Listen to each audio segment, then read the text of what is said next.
আমি খুব ক্লোজ কৰি মনিটৰ কৰি আছো আৰু বৰ্তমান কোভিডৰ সংখ্যা 2000ৰ ওচৰ চাপিছে। আমি 1000 সংখ্যাটোলৈকে অপেক্ষা কৰিছো আৰু 1000 হোৱাৰ লগে লগে আমি যেটো 1 ঘণ্টা কাৰফিউ 11টা জেগাত 10টা কৰিছিলো তাক আমি 11লৈকে লৈ যাম, কিন্তু 2-3 দিন আৰু হয়তো অপেক্ষা কৰিব লাগিব। বিদ্যালয়সমূহ মই ভাবো যে আমি 15 ফেব্ৰুৱাৰীৰ পৰা খুলি দিব পাৰিম। ছাত্ৰ-ছাত্ৰীসকলৰ ভেকচিন প্ৰায় 9 লাখ ভেকচিন আমি দিব পাৰিছো আৰু বিদ্যালয় খোলা থাকিলে ভেকচিন দিব সুবিধা হয়।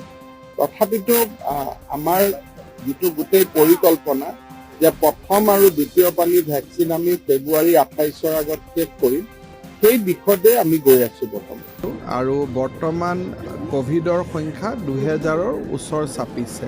আমি 1000 সংখ্যাটোলৈকে অপেক্ষা কৰিছো আৰু 1000 হোৱাৰ লগে লগে আমি যেটো 1 ঘণ্টা কাৰফিউ 11টা জেগাত 10টা কৰিছিলো তাক আমি 11লৈকে লৈ যাম, কিন্তু 2-3 দিন আৰু হয়তো অপেক্ষা কৰিব লাগিব। বিদ্যালয়সমূহ মই ভাবো যে আমি 15 ফেব্ৰুৱাৰীৰ পৰা খুলি দিব পাৰিম আৰু বিদ্যালয় খোলা থাকিলে ভেকচিন দিব সুবিধা হয়। তথাপিতো আমাৰ যেটো গোটেই পৰিকল্পনা যে প্ৰথম আৰু দ্বিতীয় পালি ভেকচিন আমি ফেব্ৰুৱাৰী 28ৰ আগত শেষ কৰিম, সেই দিশতে আমি গৈ আছো বৰ্তমান।